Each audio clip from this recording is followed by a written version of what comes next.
नमस्कार दोस्तों, मैं हूं आपका दोस्त प्रवीण सर। आप सभी लोगों का स्वागत करता हूं टेट वाली क्लास में।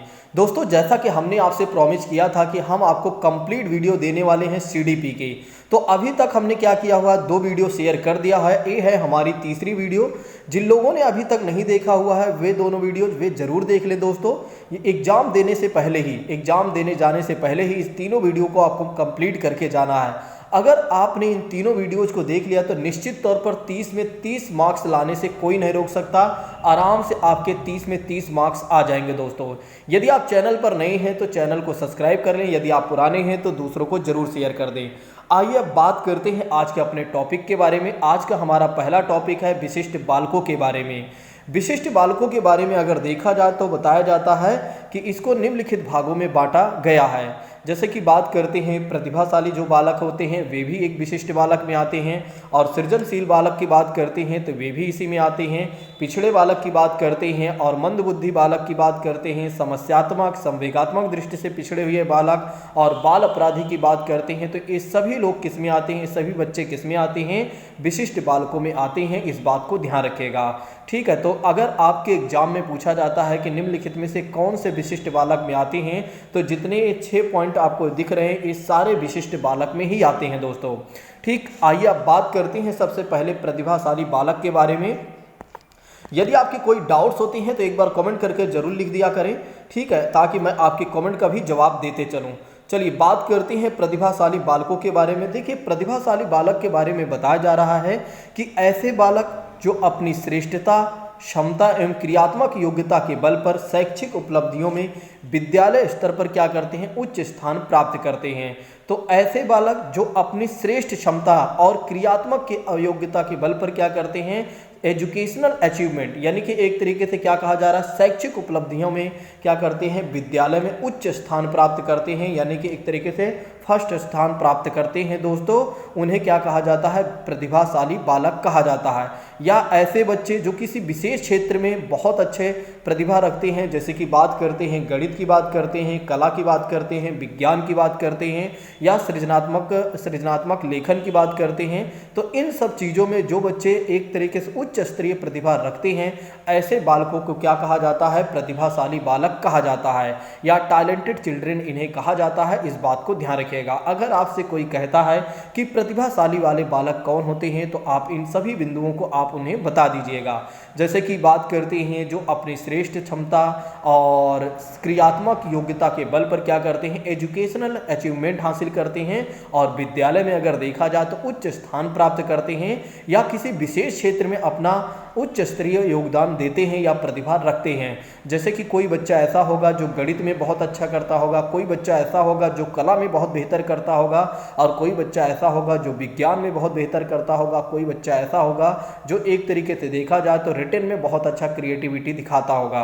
तो ऐसे बालकों को क्या कहा जाता है, प्रतिभाशाली बालक कहा जाता है, या टैलेंटेड चिल्ड्रन कहा जाता है दोस्तों। इस बात को ध्यान रखिएगा। अच्छा, प्रतिभाशाली बालकों की विशेषताओं के बारे में यदि हम बात करते हैं तो वे किसी भी पाठ को बड़े ही आसानी से सीख सकते हैं। देखिए, उनकी सबसे खास बात यह है कि वे किसी भी लेसन को बड़े ही आसानी से सीख सकते हैं। और दूसरी बात करते हैं, बुद्धि और व्यवहारिक ज्ञान का उपयोग करके सामान्य बालकों से अधिक विशाल मतलब अधिक काम कर लेते हैं। कहने का मतलब ये है कि ऐसे बालक जो सामान्य बालकों से अधिक बुद्धिमान होते हैं और उनके पास व्यवहारिक ज्ञान होता है, ऐसे बालकों को क्या कहा जाता है, प्रतिभाशाली बालक कहा जाता है। अच्छा, उनके पास देखा जाए तो विशाल शब्दकोश भी होते हैं, मतलब बहुत ज़्यादा अगर देखा जाए तो वर्ड पावर होती है। इस बात को भी ध्यान रखिएगा। उनकी जो मानसिक प्रक्रिया में देखा जाए तो काफ़ी तीव्रता होती है, मतलब किसी काम में वे जल्दी दिमाग लगा लेते हैं और किसी काम को बहुत बेहतर कर लेते हैं। अपने साथियों की तुलना में भी अगर देखा जाए तो उनके पास अधिक ज्ञान होता है दोस्तों। इस बात को भी ध्यान रखिएगा। कठिन मानसिक कार्यों को भी आसानी से करने में सक्षम होते हैं। अच्छा, कठिन से कठिन कार्य उन्हें आप दे देते हैं तो वे बड़े ही आसानी से कर लेते हैं। तो प्रतिभाशाली बालक इसीलिए तो उन्हें कहा जा रहा है, इसीलिए तो टैलेंटेड बच्चा उन्हें कहा जाता है। आप याद करिए, अगर आपको कोई ये कह देता है कि आप एक टैलेंटेड बच्चे हैं तो आप बड़े हैप्पी हो जाते हैं। और क्यों हो जाते हैं, क्योंकि उसके पीछे का मूल कारण ये है कि आप सामान्य लोगों से थोड़ा से परे हैं। मौलिक चिंतन की बात करते हैं तो उनके अंदर मौलिक चिंतन की क्षमता भी ठीक ठाक होती है, सामान्य ज्ञान की श्रेष्ठता भी ठीक ठाक होती है। इस बात को भी ध्यान रखिएगा। किसी प्रश्न का उत्तर देने में बिल्कुल शीघ्रता उनमें होती है और बड़ी ही आसानी से, शीघ्र तरीके से, जल्दी तरीके से क्या करते हैं, उस प्रश्न का जवाब दे देते हैं। सामान्य अध्ययन में रुचि भी रखते हैं, सामान्य अध्ययन में रुचि भी रखते हैं, इस बात को भी ध्यान रखिएगा।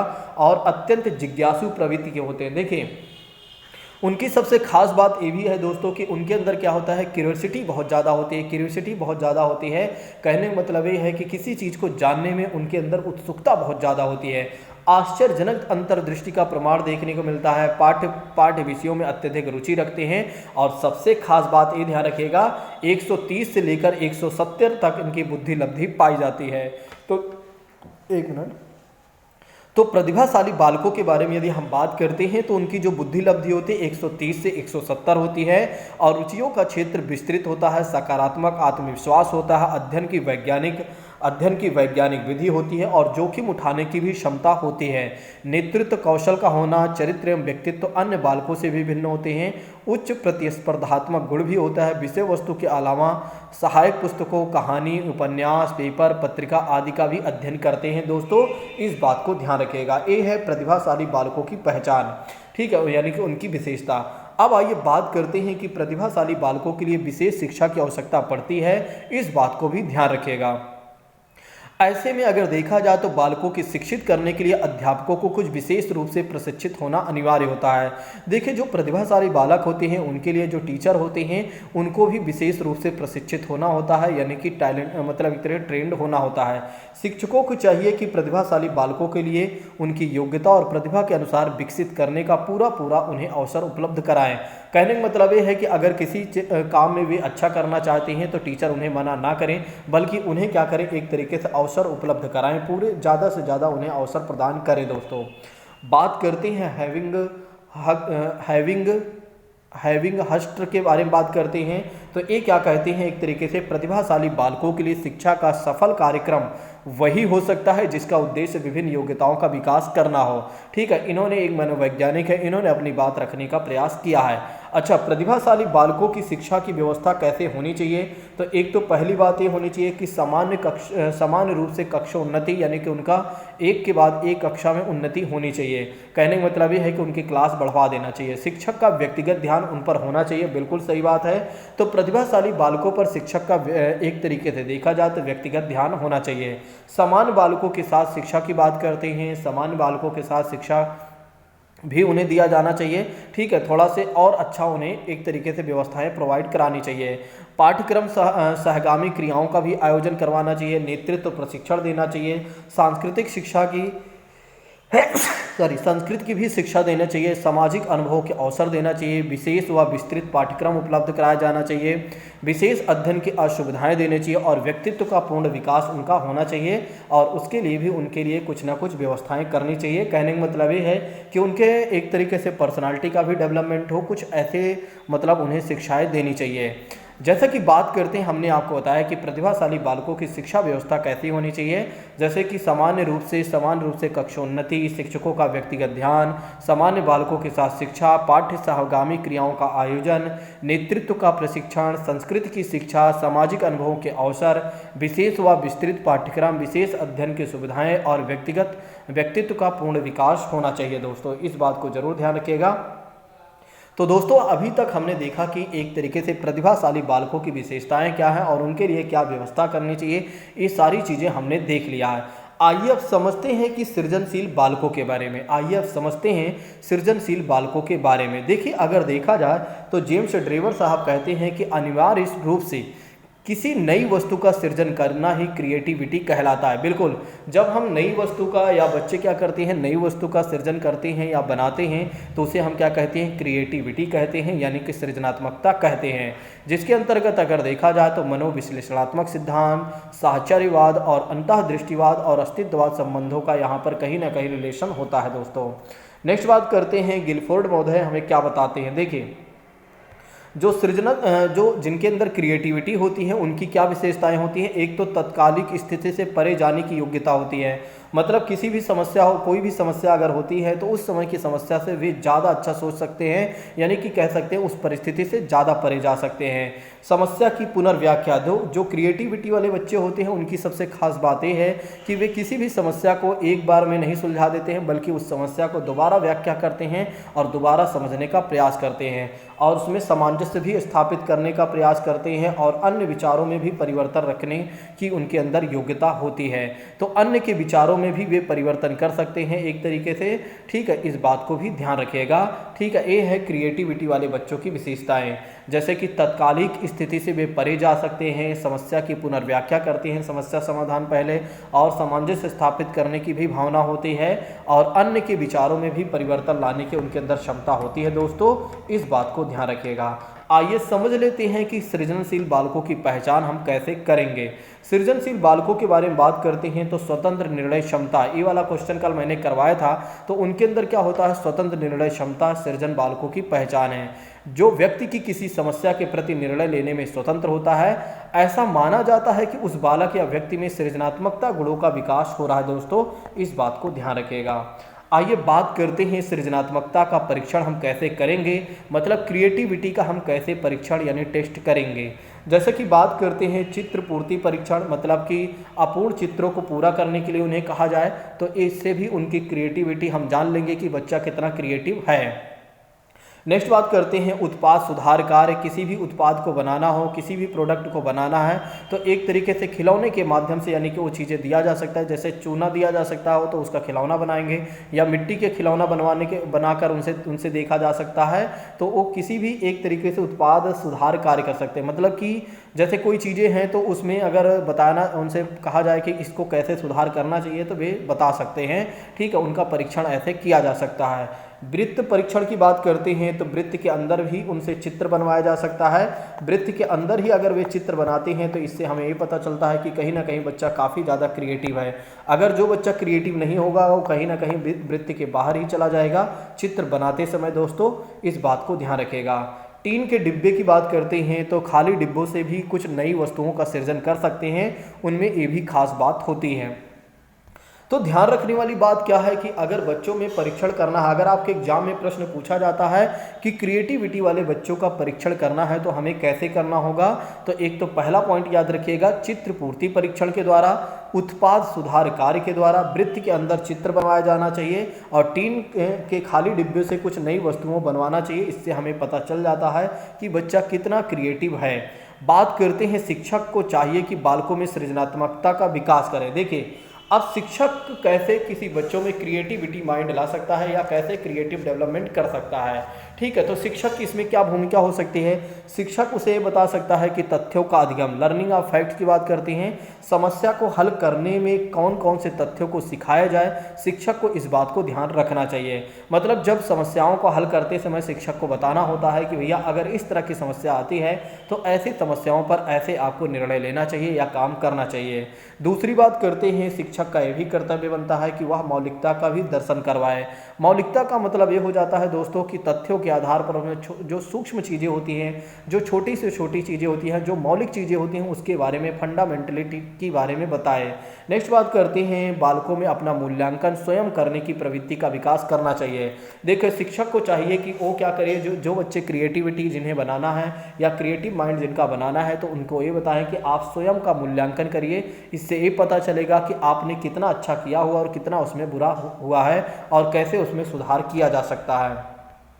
नेक्स्ट बात करते हैं, समस्या के स्तरों की पहचान करना। समस्याओं के स्तरों को पहचान कर उसे दूर करना चाहिए। कहने का मतलब ये है कि बच्चों को ये समझाना कि जो उनके पास प्रॉब्लम्स है उनकी आइडेंटिफाइंग करना, ठीक है, और उसको एक तरीके से क्या करना है, उस समस्या का समाधान करना है और कैसे करना है। फिर उसके बाद जांच की बात करते हैं, बालकों में जांच करने की कुशलता का भी अर्जन कराया जाना चाहिए। शिक्षक का ये भी कर्तव्य है कि वो टेस्टिंग भी सिखाए बच्चों को।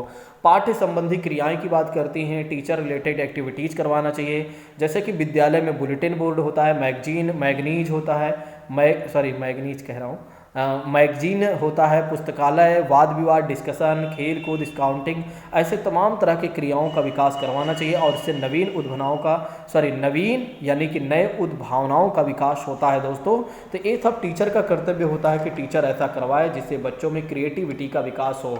एक तो है आपका तथ्यों का अध्ययन करवाना, मौलिकता का दर्शन करवाना और मूल्यांकन करवाने के बारे में कि बच्चा स्वयं से मूल्यांकन कर सके और समस्या के स्तरों की पहचान कर सके और जांच कर सके। और दूसरी बात करते हैं मतलब जांच करने की कुशलता का अर्जन कराए, पाठ्य संबंधी क्रियाएं करवाए दोस्तों। ये सारा चीज़ें करवाने का कर्तव्य किसका है? टीचर का है, जिससे क्या हो कि बच्चों में एक तरीके से क्रिएटिविटी आए दोस्तों।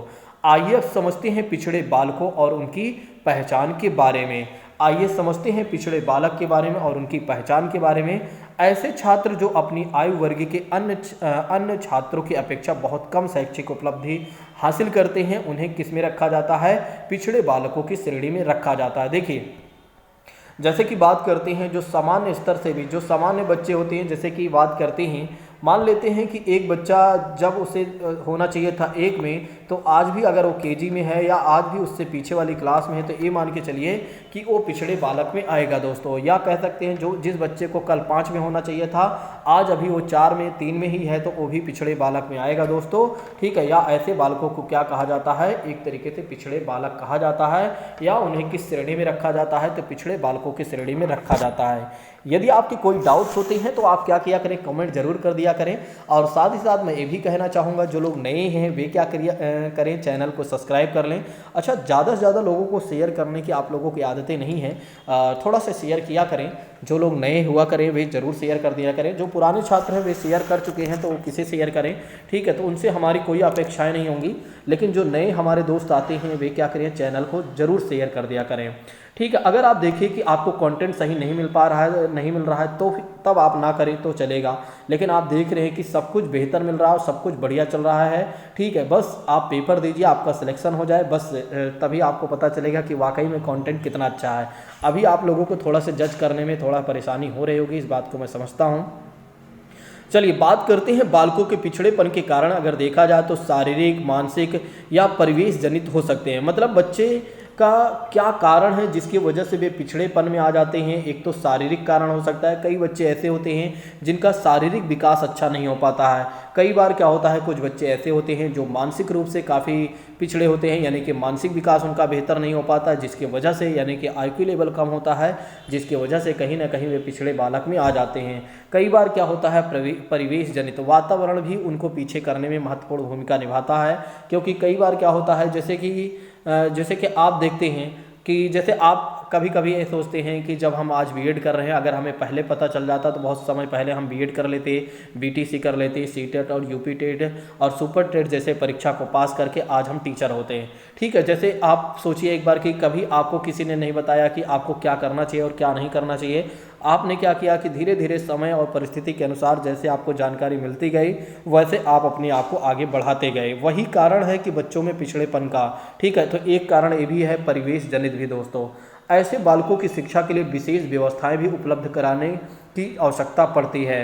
नेक्स्ट बात करते हैं बालकों के पिछड़ेपन की रोकथाम के से पहले इसके लिए उत्तरदायी कारणों का पता लगाना चाहिए। बिल्कुल, देखिए अगर बच्चों में पिछड़ेपन का रोकथाम करना है कि बच्चे आखिर कैसे पिछड़ गए हैं, तो सबसे पहले उनके कारणों के बारे में हमें पता लगाना होगा कि भाई कैसे पिछड़ रहे हैं बच्चे, किस क्या कारण है, तो उसके बाद ही हमें फिर उस पर अगला कदम उठाना चाहिए। बुद्धि परीक्षण, उपलब्धि परीक्षण, बालक की रुचियों और प्रवृत्तियों, शारीरिक क्षमताओं, कुशलताओं और बालकों के शैक्षणिक इतिहास इत्यादि द्वारा बालकों में पिछड़ेपन के कारण हमें पता लगाना चाहिए दोस्तों, इस बात को ध्यान रखिएगा। अच्छा, जो पिछड़े बालक होती हैं उनकी सबसे मुख्य विशेषताएं कौन कौन सी हैं या उनकी क्या क्या विशेषताएं हैं, आइए समझते हैं। देखिए उनकी विशेषताओं के बारे में अगर देखा जाए तो सीखने की जो गति होती है वो धीमी होती है, जीवन में निराशा का अनुभव हमेशा करते हैं, समाज विरोधी कार्य करने की प्रवृत्ति उनके अंदर होती है और एक तरीके से व्यवहार संबंधी समस्याओं की अभिव्यक्ति उनके अंदर होती है। नेक्स्ट बात करते हैं जन्मजात योग्यता की तुलना में कम शैक्षिक उपलब्ध करना। जैसे कि जिस बच्चे को कल 3 में होना चाहिए था आज भी वो केजी में पढ़ रहा है, तो कहीं ना कहीं ये भी समस्या है। ठीक है, यानी कि जन्मजात की वजह से ही है, जो एक तरीके से मतलब उनका कहीं ना कहीं शारीरिक या मानसिक विकास बेहतर नहीं हुआ होगा, जिसकी वजह से वे पिछड़ेपन में आ गए हैं, यानी कि पिछड़े बालक में आ गए हैं। सामान्य विद्यालय में पाठ्यक्रम से लाभ उठाने में असमर्थता, जैसे कि बात करते हैं पाठ्यक्रम से भी वे अपना उपलब्ध मतलब असमर्थ होते हैं उसका लाभ उठाने में। ठीक है, नेक्स्ट बात करते हैं सामान्य शिक्षण द्वारा शिक्षा ग्रहण करने में भी विफलता होती है। तो जो पिछड़े बालक होते हैं उनकी सबसे खास बात यह है कि जैसे अगर सबको पढ़ाया जा रहा है तो उनको समझ में नहीं आता है, जब तक उन्हें बहुत अच्छे तरीके से या एक एक बिंदु उन्हें नहीं समझाया जाता है तब तक उन्हें सारी बातें समझ में नहीं आती हैं। मानसिक रूप से अस्वस्थ और असमयोजित व्यवहार उनका हमेशा रहता है। जैसे कि बात करते हैं वे मानसिक रूप से अस्वस्थ होते हैं और उनका व्यवहार जो होता है असमयोजित व्यवहार होता है, जो किसी के साथ एडजस्टमेंट नहीं कर पाते हैं जल्दी से। अपनी और उससे नीचे की कक्षा का भी कार्य करने में वे असमर्थ होते हैं, इस बात को भी ध्यान रखिएगा। ठीक है, जो पिछड़े वाले बालक होते हैं। आइए बात करते हैं मंद बुद्धि बालकों के बारे में। मंद बुद्धि बालक की बात करते हैं तो मेंटलिटी रिटार्टेड चिल्ड्रन के बारे में बात करते हैं। तो ऐसे बालक जो मस्तिष्क या बुद्धि में कम होते हैं, इतने कम विकसित होते हैं, उन्हें क्या कहा जाता है, एक तरीके से मंद बुद्धि वाले बालक कहा जाता है। या उनमें मानसिक क्षमताएं कम विकसित हो पाते हैं और उन्हें पढ़ने लिखने व समायोजन करने में भी कठिनाई होती है। और ऐसे बालकों में अगर देखा जाए तो सीखने की गति भी मंद होती है। और जो सीखने में गति मंद हो, जिनकी सीखने में गति मंद हो या जिनकी बुद्धि लब्धि कम हो या वे अपने आप को समायोजित करने में कठिनाई महसूस कर रहे हैं, ऐसे बालकों को क्या कहा जाता है, मंद बुद्धि बालक कहा जाता है। मंद बुद्धि बालक यानी कि मानसिक पिछड़े के कारण पिछड़ेपन के कई कारण हो सकते हैं। जो मंद बुद्धि वाले बालक होते हैं वे मानसिक रूप से पिछड़े होते हैं, उसके कई कारण होते हैं। इसका प्रमुख कारण एक तो है आनुवांशिक कारण, इस बात को ध्यान रखिएगा। तो कई बच्चे जो होते हैं मंद बुद्धि के होते हैं तो उसके पीछे का मूल कारण ये होता है दोस्तों, ज़्यादातर आनुवांशिक गुण होता है। क्योंकि कई बार क्या होता है, माता पिता स्वस्थ नहीं होते हैं और माता पिता का जो बुद्धि लेवल होता है उतना ज़्यादा बेहतर नहीं होता है, तो जिसकी वजह से वही प्रभाव बच्चों में भी पड़ जाता है। इसके अतिरिक्त अगर देखा जाए तो मस्तिष्क में कमियों के आ जाने से मानसिक दोष भी हो सकता है। देखिए, इसके अतिरिक्त बताया जाता है मस्तिष्क में कमियों के आने से भी क्या होता है, अगर कई बार क्या होता है कि मस्तिष्क में कमियां आ जाती हैं और जिसकी वजह से भी मानसिक दोष हो जाता है। कभी कभी पारिवारिक पिछड़ेपन व सामाजिक आर्थिक परिस्थितियां भी बालकों के मानसिक रूप से पिछड़ेपन का कारण हो सकती हैं।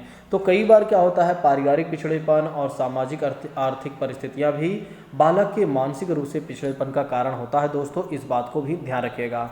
आइए बात करते हैं समस्यात्मक बालकों के बारे में। देखिए, बहुत सारे छात्रों ने ये सारी चीज़ें पढ़ा होगा, ठीक है, बहुत सारे दोस्तों ने ये सारी चीज़ें पढ़ा होगा, लेकिन मैं उनसे ये कहना चाहूँगा कि वे ज़रूर पूरी क्लास को देख लें। भले ही आपने पढ़ा हुआ, लेकिन एक बार अगर आप और रिवीजन कर लेते हैं तो अगर यहाँ से कोई प्रश्न पूछा जाएगा तो आपके प्रश्न गलत नहीं होंगे। ठीक है, तो दोस्तों पूरी क्लास को अच्छे से देखिए। यदि आपकी कोई डाउट्स होते हैं तो एक बार आप कमेंट करके ज़रूर बताया करें। और साथ ही साथ जो लोग चैनल पर नए हुआ करें वे क्या किया करें, सब्सक्राइब कर लिया करें। वैसे तो मैंने देखा है कि किसी को ऐसा कहने की आवश्यकता नहीं पड़ती है, ऐसा वे स्वयं करते हैं। चलिए, समस्यात्मक बालक के बारे में बात करते हैं। तो उस बालक को कहते हैं जिसके व्यवहार में असामान्य बातें होती हैं। ऐसे बालक जिनके व्यवहार में असामान्य बातें होती हैं या जिसके कारण वह समस्या उत्पन्न करता है तो उसे क्या माना जाता है, समस्यात्मक बालक माना जाता है। जैसे चोरी करना, झूठ बोलना, ये सारी चीज़ें क्या है, समस्यात्मक बालक की ही बात की जा रही है। ठीक है, ऐसे बच्चे जो क्या करते हैं, असामान्य व्यवहार करते हैं, मतलब कि एक तरीके से जैसे कि हम सबका व्यवहार जो होता है उससे अलग होता है। जैसे हमारा व्यवहार है अपना सीधा आना जाना, और उन बच्चों में क्या होता है कि चोरी करना, झूठ बोलना, ऐसी बातें होती हैं। अच्छा, वैलेंटाइन साहब क्या कहते हैं, ये कहते हैं कि समस्यात्मक बालक शब्द का प्रयोग साधारणतः उन बालकों के वर्णन के लिए किया जाता है जिनका व्यवहार या व्यक्तित्व किसी बात में गंभीर रूप से असामान्य बातें होती हैं या होता है, उन्हें क्या कहा जाता है, समस्यात्मक प्रकार के बालक कहा जाता है। समस्यात्मक प्रकार के बालकों के प्रकार के बारे में बात करते हैं तो एक तो पहली बात करते हैं चोरी करने वाले बालक होते हैं, इस बात को ध्यान रखिएगा।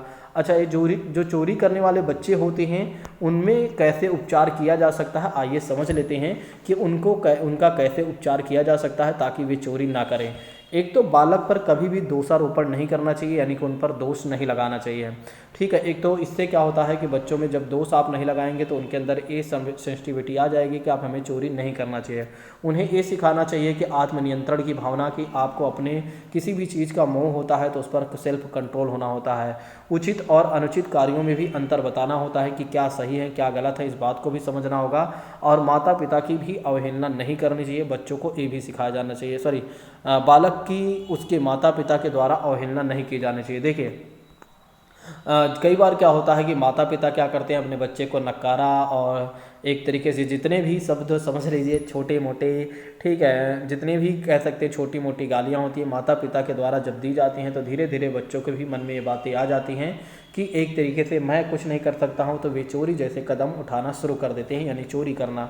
बालकों की सभी उचित आवश्यकताओं को पूरा कराया करना चाहिए ताकि उनके अंदर इस तरह की लालसा ना आए या उनके अंदर मन में भावना ना आए चोरी करने जैसे की बात करते हैं। नेक्स्ट बात करते हैं झूठ बोलने वाले बालक की बात करते हैं। देखिए झूठ बोलने वाले बालक होते हैं उसके पीछे कई कारण होते हैं। एक तो कई बार बताया जाता है कि मनोविनोद के कारण। मनोविनोद का मतलब ये हो जाता है कि कई बार क्या होता है कि बच्चे मज़ा लेने के लिए झूठ बोलते हैं और वही जो धीरे धीरे मज़ा लेने की वजह से धीरे धीरे आदत उनकी बन जाती है और वे झूठ बोलने लगते हैं। तो कुछ बार क्या होता है दुविधा के कारण, कई बार क्या होता है कि वे एक तरीके से दुविधा में पड़ जाते हैं कि अगर मैं सही बोलूँगा तो मार खाऊंगा, अगर नहीं बोलूँगा, अगर मतलब एक तरीके से सही बोलूँगा मार खाऊंगा और झूठ बोलूँगा तो बच जाऊँगा। तो फिर दुविधा के कारण भी बच्चे क्या होता है झूठ बोल देते हैं। कई बार क्या होता है मिथ्याभिमान की बात करते हैं। तो कुछ बार क्या होता है कि संतुष्ट करने के लिए किसी चीज़ की बात करते हैं, जैसे वे अपने साथियों के बारे में ऐसी बातें सुनाते हैं जो कभी उन्होंने सुना ना हो। जैसे कि बात करते हैं, आप समझिएगा, जैसे दो भाई अगर आपस में होते हैं, जो एक बड़ा एक छोटा होता है, तो उसमें से जिसके पास थोड़ा से माइंड ज़्यादा होता है या जिसने ज़्यादा अनुभव किया हुआ है वो एक व्यक्ति को दूसरी कहानी बताता है झूठ वाली, ठीक है, मिथ्याभिमान वाली, कि मैं अपने नानी जी के घर जब मैं गया था तो वहाँ मैंने शेर देखा, ये देखा, वो देखा, दुनिया भर के फालतू बातें वो करता है, ठीक है। ये है मिथ्याभिमान के कारण भी बच्चे कई बार झूठ बोलते हैं। प्रतिशोध की वजह से कई बार क्या होता है कि बच्चे बदले की भावना को लेकर भी झूठ बोलना शुरू कर देते हैं, ठीक है। एक तरीके से इस बात को भी ध्यान रखिएगा। कई बार क्या होता है दूसरे बच्चे को बदनाम करने के लिए भी बच्चे क्या करते हैं झूठ बोलते हैं। स्वार्थ के कारण क्या होता है झूठ बोलते हैं।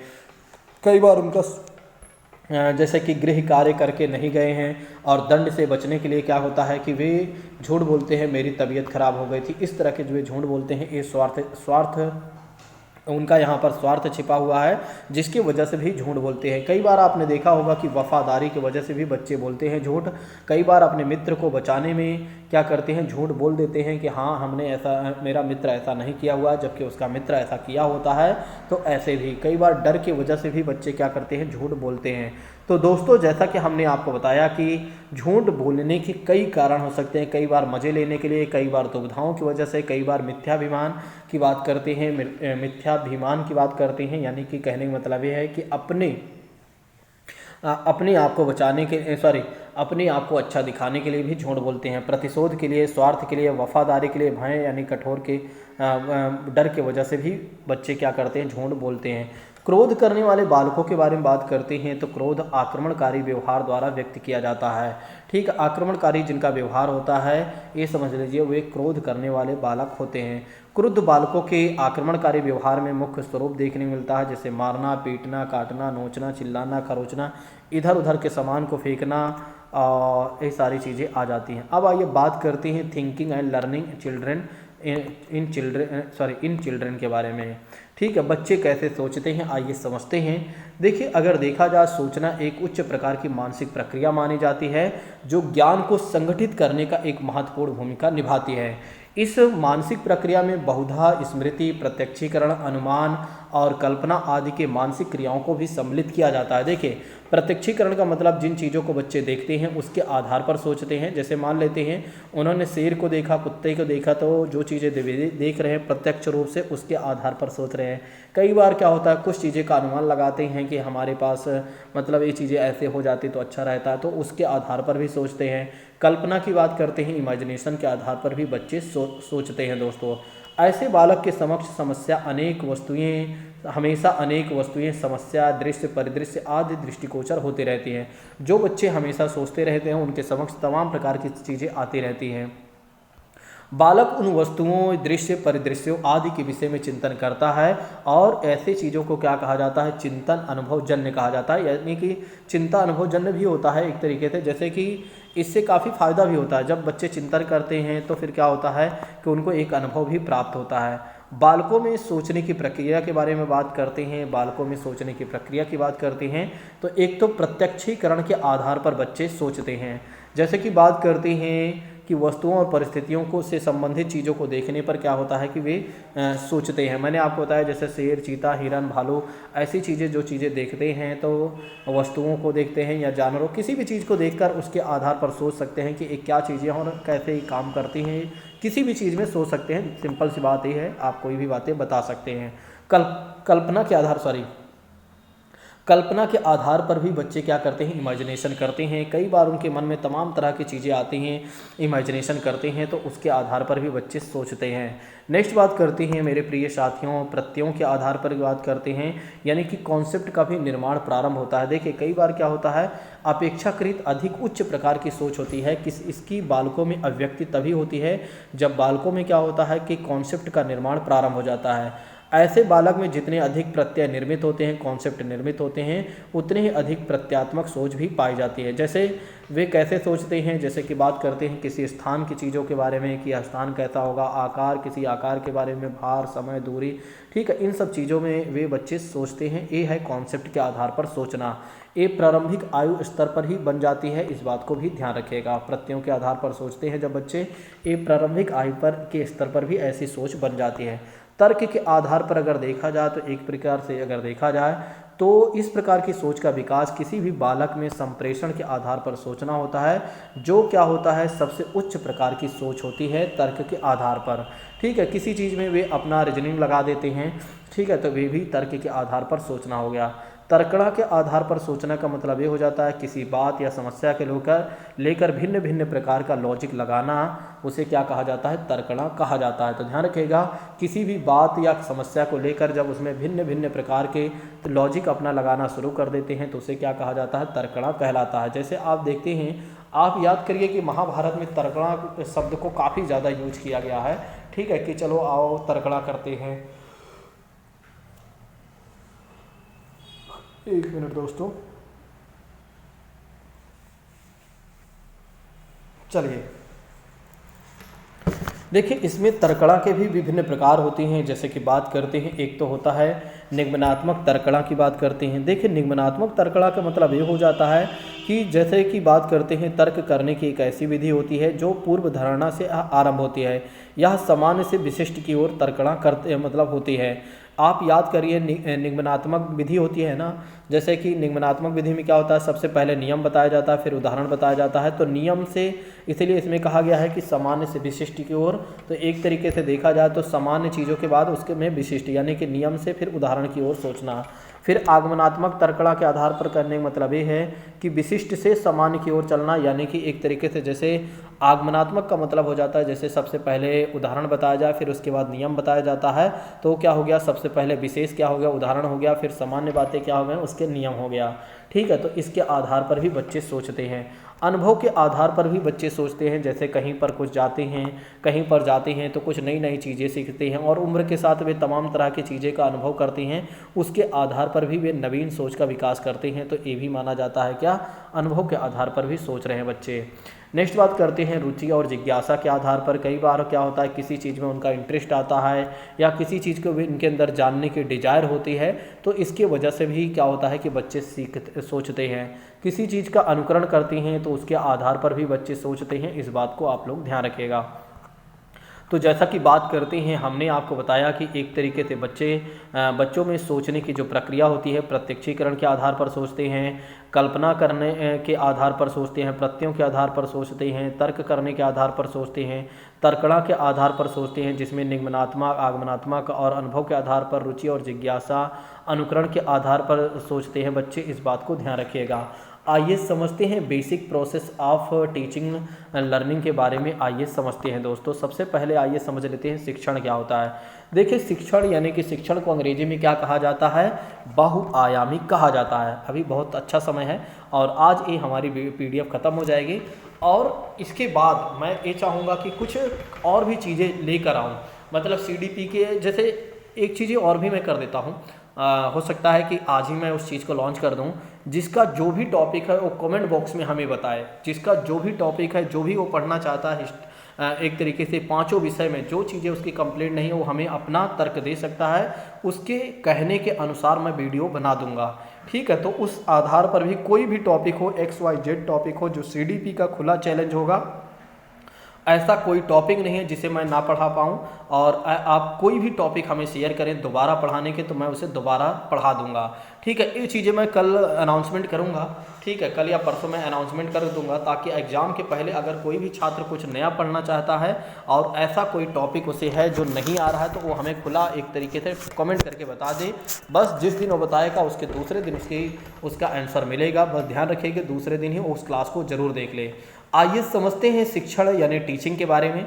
यदि आप लोगों को मेरे पढ़ाने का तरीका अच्छा लग रहा है या सारी बातें आपको मेरी समझ में आ रही हैं, तो एक बार कमेंट तो बनता ही है और लाइक वगैरह भी बनता है। और थोड़ा से लाइव में आप अगर हैं तो जल्दी से आप क्या कर दीजिए कि सर यस सर हमें सारी बातें समझ में आ रही है, यानी कि अपनी बातें लिख दीजिए।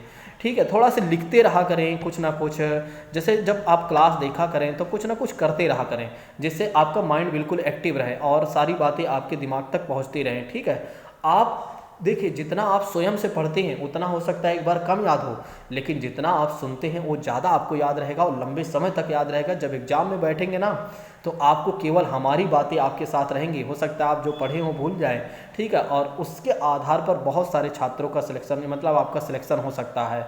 जैसे कि बहुत सारे छात्रों का इसी आधार पर सिलेक्शन हुआ है। बहुत सारे छात्र हमें बताते हैं, जब मैंने उनसे पूछा कि भाई आप हमें बताइए कि कैसे मतलब आपका एग्ज़ाम में आराम से सिलेक्शन हो जाता है, तो उन्होंने बताया कि सर हम जितना पढ़ने से ज़्यादा और जितना हम आपकी बातों को सुनकर जाते हैं, क्योंकि हमारी आदत जो होती है आपकी काफ़ी दिनों से आप हमें पढ़ा रहे होते हैं, तो आपकी बातें हमें ज़्यादा और जल्दी समझ में आ जाती हैं। और जिसके वजह से क्या होता है कि जब हम एग्ज़ाम में बैठते हैं तो आपकी बातें हमें याद आती हैं और उसी याद के आधार पर और थोड़ा सा अपना दिमाग लगाकर क्या करते हैं, प्रश्नों को बड़े ही आसानी तरीके से हम सॉल्व कर लेते हैं। अच्छा, बात करते हैं टीचिंग के बारे में। टीचिंग एक बहुआयामी संकल्पना है जिसका उद्देश्य ये होता है शिक्षार्थियों को ज्ञान उपलब्ध कराना। तो इसका क्या उद्देश्य होता है? शिक्षार्थियों को ज्ञान उपलब्ध कराना, मतलब टीचिंग करने का मतलब ये है कि बच्चों में ज्ञान उपलब्ध कराना, यही सबसे मुख्य बातें हो जाती हैं। जिसके अंतर्गत अगर देखा जाए तो 3 चीज़ें मुख्य होती हैं। कहा जाता है शिक्षण की प्रक्रिया में 3 चीज़ें बहुत ही महत्वपूर्ण होती हैं। शिक्षण की प्रक्रिया में 3 चीज़ें बहुत ही महत्वपूर्ण होती हैं। एक तो अध्यापक का होना जरूरी है और साथ ही साथ पढ़ाने वाले के साथ साथ पढ़ने वाला भी जरूरी है, और क्या पढ़ाया जाना चाहिए यानी कि पाठ्यक्रम का भी होना जरूरी है। अगर आपके एग्जाम में यहाँ पूछा जाता है कि शिक्षण की प्रक्रिया में किन चीज़ों का होना जरूरी है, तो टीचर का भी होना जरूरी है क्योंकि पढ़ाएगा कौन, और छात्र के बारे में भी होना जरूरी है कि छात्र पढ़ेगा कौन, और पाठ्यक्रम का भी होना जरूरी है कि टीचर पढ़ाएगा क्या उन्हें। ठीक है, ये सब सारी चीज़ें होनी चाहिए, वही है टीचिंग। ठीक, इस बात को ध्यान रखिएगा, जो बालकों के मानसिक, सामाजिक, नैतिक, सांस्कृतिक स्तर को समृद्ध करता है। बिल्कुल, इससे क्या होता है कि बच्चों में क्या होता है कि एक तरीके से मानसिक विकास होता है, सामाजिक विकास उनका होता है, नैतिक और सांस्कृतिक विकास भी होता है। बेहतर शिक्षण के लिए अनिवार्य है कि शिक्षक ज्ञानवान होना चाहिए और उसे ये भी पता होना चाहिए कि कैसे पढ़ाना चाहिए। देखिए, सबसे महत्वपूर्ण बातें ये होती हैं कि कहने का मतलब ये है कि जैसे भाई आपके पास सैनिक तो है, लेकिन क्या सैनिक के पास इस बात का ज्ञान है कि बंदूक को कैसे चलाना है? तो जैसे शिक्षक की बात करते हैं, शिक्षक को तो हमें मिल जाएंगे, लेकिन शिक्षक को क्या यह पता है कि कैसे बच्चों को पढ़ाना और किस विधि से पढ़ाना, कैसे उन्हें समझ में आएगा। नेक्स्ट बात करते हैं, हफ एंड डंकन साहब कहते हैं शिक्षण 4 चरणों वाली प्रक्रिया होती है, जिसमें एक योजना बनाई जाती है, निर्देशन डायरेक्ट किया जाता है, मेजरमेंट किया जाता है, फिर उसका मूल्यांकन किया जाता है। तो ध्यान रखिएगा, शिक्षण 4 चरणों वाली प्रक्रिया है, योजना, निर्देशन, मापन और मूल्यांकन। बर्टन कहते हैं कि शिक्षण अधिगम हेतु प्रेरणा और प्रदर्शन को प्रोत्साहन करते हैं। शिक्षण के करने के लिए क्या है कि एक तरह की प्रेरणा जरूरी है, पथ प्रदर्शन और प्रोत्साहन जरूरी है।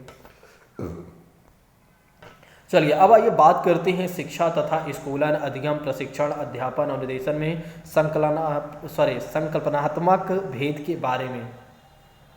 देखिए बताया जा रहा है कि सामान्यतः लोग शिक्षा की अवधारणा को स्कूलन अधिगम अध्यापन और अनुदेशन के रूप में समझने की ही भूल कर बैठते हैं। यद्यपि इन शब्दों तथा शिक्षा की अनुक्रिया के मध्य गहरा संबंध होता है, इन सभी के अर्थों में कहीं ना कहीं भिन्नता होती है। आइए समझते हैं कि शिक्षा क्या होती है। सबसे पहले शिक्षा का तो वैसे व्यापक अर्थ होता है जो एक ऐसी प्रक्रिया होती है जो जीवन भर चलती है और जिस प्रक्रिया के अंतर्गत देखा जाए ज्ञान, अनुभव, कौशल और एटीट्यूड आदि आते हैं।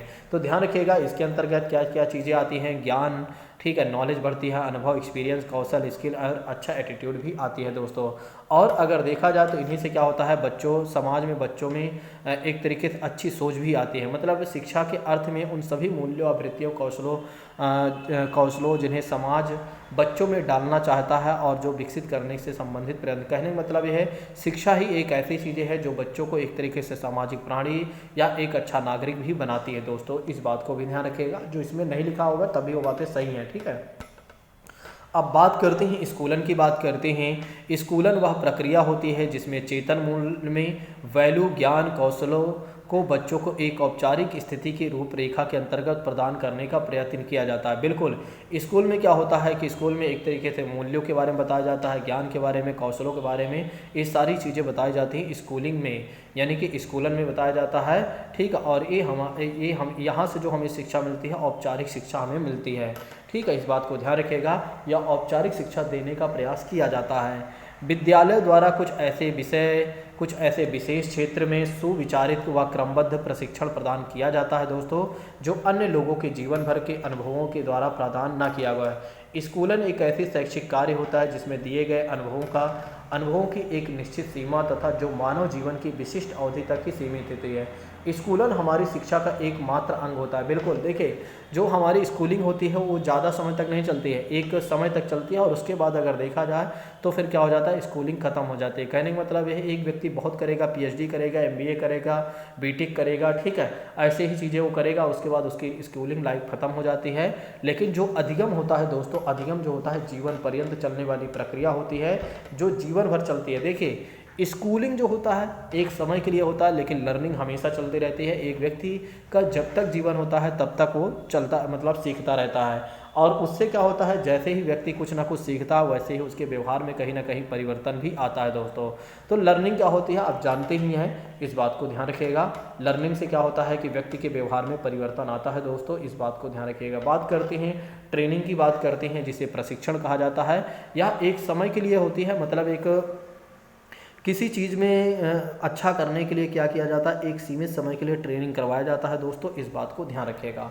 नेक्स्ट बात करते हैं शिक्षण और अनुदेशन के बारे में बात करते हैं। यह एक ऐसी प्रक्रिया होती है जिनका उपयोग मानव व्यवहार में अभिष्ट परिवर्तन लाने के लिए किया जाता है। मतलब एक तरीके से क्या होता है कि मानव के व्यवहार में परिवर्तन लाने के लिए शिक्षण और अनुदेशन वाली प्रक्रिया अपनाई जाती है।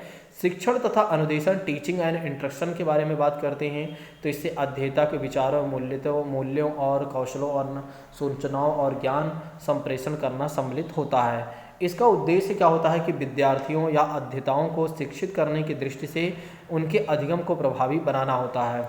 इस प्रकार कहा जा सकता है कि अध्यापन, अनुदेशन व्यक्ति को शिक्षित करने के लिए उपयोग में लाए जाने वाला एकमात्र साधन होता है। कहने का मतलब ये है शिक्षण मतलब टीचिंग करना, उसमें इंस्ट्रक्शन फॉलो करना या इंस्ट्रक्शन देना, इसके माध्यम से क्या होता है कि व्यक्ति को शिक्षित करना होता है। बस इसका यह एकमात्र साधन के रूप में काम करता है, इस बात को ध्यान रखिएगा।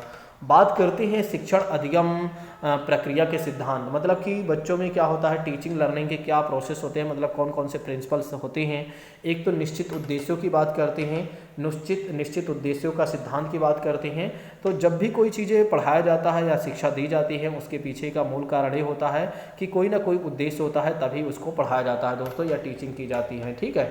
और एक तरीके से कक्षा में क्या होना चाहिए कि लोकतंत्र होना चाहिए, यानी कि क्लास में या स्कूल में कह सकते हैं लोकतंत्र होना चाहिए। नेक्स्ट बात करते हैं परस्पर संबंध का सिद्धांत।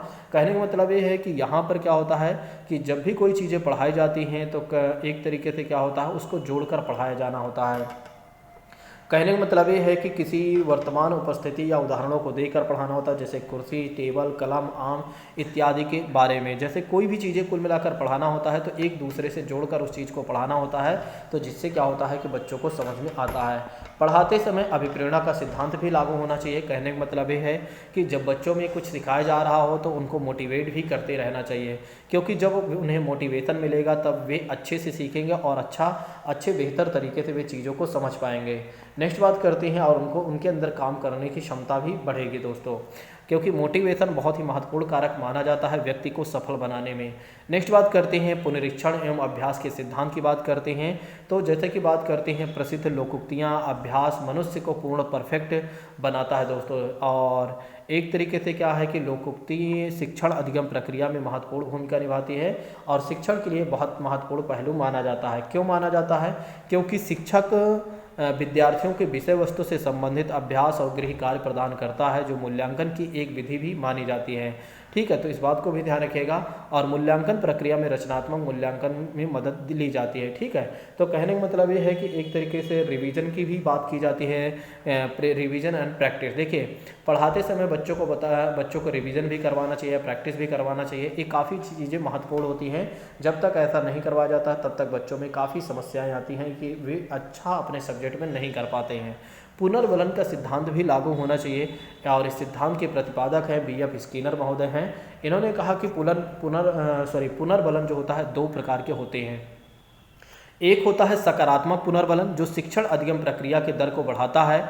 इस बात को ध्यान रखिएगा, जो सकारात्मक पुनर्बलन होता है वो शिक्षण अधिगम प्रक्रिया को बढ़ाता है और जो नकारात्मक पुनर्बलन होता है वो शिक्षण अधिगम प्रक्रिया को घटाता है। इस बात को ध्यान रखिएगा। आइए बात करते हैं उद्दीपन के सिद्धांत के बारे में। जो चीज़ें हमारे अंदर क्या करती हैं, उत्तेजना पैदा करती हैं, उसे क्या कहा जाता है? उद्दीपन कहा जाता है। जैसे कि बात करते हैं इस सिद्धांत के अनुसार, यदि कोई विद्यार्थी व्यक्तिगत रूप से कार्य करने के लिए उत्तेजित रहता है तो वह शिक्षण अधिगम प्रक्रिया के दौरान अधिक सक्रिय और सृजनशील होगा। बिल्कुल सही बात है। अगर कोई विद्यार्थी है जो व्यक्तिगत रूप से ही किसी कार्य के प्रति बहुत ज़्यादा उत्तेजित है और उसी समय अगर बच्चे को पढ़ाया जाता है तो उसके अंदर कहीं ना कहीं वो एक्टिवनेस दिखेगी और कहीं ना कहीं उसका क्रिएटिव अच्छा होगा, यानी कि उसके अंदर क्रिएटिविटी आएगी। किसी व्यक्ति को उत्तेजित करने के विभिन्न महत्वपूर्ण कारक निभाते हैं, जो वातावरण, व्यक्तित्व और अभिरुचि और तकनीक शिक्षण अधिगम के सामग्री के रूप में होता है दोस्तों। अब आइए बात करते हैं शिक्षण अधिगम प्रक्रिया के विभिन्न आयाम के बारे में, यानी कि एक तरीके से टीचिंग लर्निंग प्रोसेस के बारे में बात करते हैं तो इसके मल्टी डायमेंशनल चीज़ें होती हैं। जैसे कि बात करते हैं, हमें इन चीज़ को ध्यान रखना होता है, इन नियमों को ध्यान रखना होता है पढ़ाते समय। सबसे पहले हमें सरल से जटिल की ओर, कहने का मतलब ये है कि पहले बच्चे को गिनती पढ़ाना चाहिए, फिर बच्चों को पहाड़ा पढ़ाना चाहिए, फिर उसके बाद जोड़ घटाव इत्यादि चीज़ों के बारे में उन्हें बतानी चाहिए। नेक्स्ट बात करते हैं ज्ञात से अज्ञात की ओर। बच्चे पहले जिसके बारे में जानते हैं उसके बारे में बताने जानी चाहिए, फिर जिसके बारे में बच्चे नहीं जानते हैं उसके बारे में बच्चों को बताना चाहिए। विश्लेषण से संश्लेषण की ओर का मतलब ये हो जाता है, सबसे पहले किसी चीज़ के बारे में ज़्यादा से ज़्यादा एनालिसिस किया जाए, फिर उसको एक साथ जोड़कर पढ़ा जाए। यही होता है विश्लेषण से संश्लेषण की ओर। ज्ञात से अज्ञात की ओर, इस नियम को भी पालन करना होता है, जिसमें क्या होता है, बच्चे अगर किसी चीज़ के बारे में पहले जानते हैं तो उसके बारे में उन्हें थोड़ा सा अनुभव कराना चाहिए, बताना चाहिए, और धीरे धीरे बच्चे जिसके बारे में नहीं जानते हैं उसके बारे में बच्चों को बताना चाहिए। विश्लेषण से संश्लेषण की ओर की बात करते हैं तो सबसे पहले किसी चीज़ के बारे में क्या करना चाहिए, विश्लेषण करना चाहिए, फिर उसके बाद उसको संश्लेषण करके जोड़कर पढ़ाना चाहिए। आगमनात्मक से निगमनात्मक की बात करते हैं तो सबसे पहले उदाहरण बच्चों को बताया जाना चाहिए किसी भी चीज़ के बारे में, फिर उसके नियम के बारे में बताना चाहिए। निगमनात्मक से आगमनात्मक की बात करते हैं तो सबसे पहले हमें नियम के बारे में बच्चों को बताना चाहिए, फिर उसके बाद उदाहरणों के बारे में बच्चों को बताना चाहिए। यथार्थपूर्ण से भावनात्मक की ओर की बात करते हैं तो सबसे पहले मूर्त चीज़ों के बारे में बच्चों को पढ़ाना चाहिए, जैसे कि पेड़ पौधे और जानवर वगैरह के बारे में बताना चाहिए, फिर उसको उन्हें महसूस करवाना चाहिए, जैसे हवा, प्रकाश, तरंग, तापमान, इन सब चीज़ों के बारे में बच्चों को बताना चाहिए। आइए बात करते हैं माइक्रो टीचिंग के बारे में। आइए बात करते हैं सूक्ष्म शिक्षण के बारे में। ठीक है, देखिए सूक्ष्म शिक्षण से आपके एग्जाम में जरूर क्वेश्चन पूछे जाते हैं दोस्तों। देखिए जो माइक्रो टीचिंग होता है वो कुल मिलाकर 36 मिनट का होता है और हर 6 मिनट पर क्या होता है, एक नई प्रक्रिया को किया जाता है।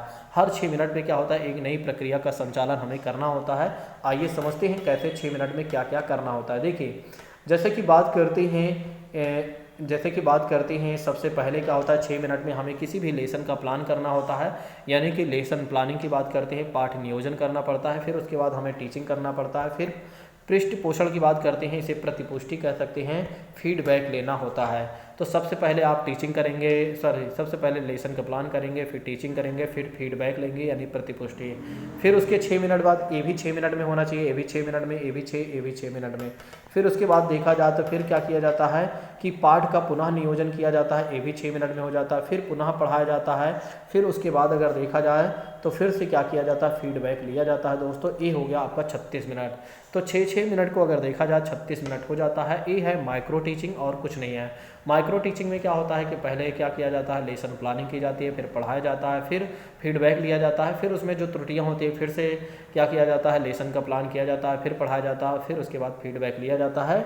ठीक है, this is called the micro teaching. दोस्तों इस बात को ध्यान रखिएगा। आइए समझते हैं माइक्रो टीचिंग के सिद्धांत क्या है। एक तो यह वास्तविक अध्यापन माना जाता है, तो माइक्रो टीचिंग को एक वास्तविक अध्यापन के रूप में देखा गया है, और इसमें क्या होता है कि एक ही समय में एक ही कौशल के प्रशिक्षण पर बल दिया जाता है। तो ध्यान रखने वाली बात क्या है कि माइक्रो टीचिंग में सबसे खास बात ये होती है कि एक ही समय में एक ही कौशल के प्रशिक्षण पर बल दिया जाता है। अभ्यास की प्रक्रिया पर नियंत्रण रखा जाता है। इस बात को भी ध्यान रखिएगा कि अभ्यास की प्रक्रिया पर नियंत्रण रखा जाता है। बहुत ज़्यादा अभ्यास नहीं करवाया जाता है, क्योंकि 6 मिनट में ही पढ़ाना है, 6 मिनट में ही हमें लेसन के प्लान करना है, 6 मिनट में ही हमें फीडबैक लेना है, तो हम ज़्यादा यहाँ पर प्रैक्टिस नहीं करवा सकते हैं।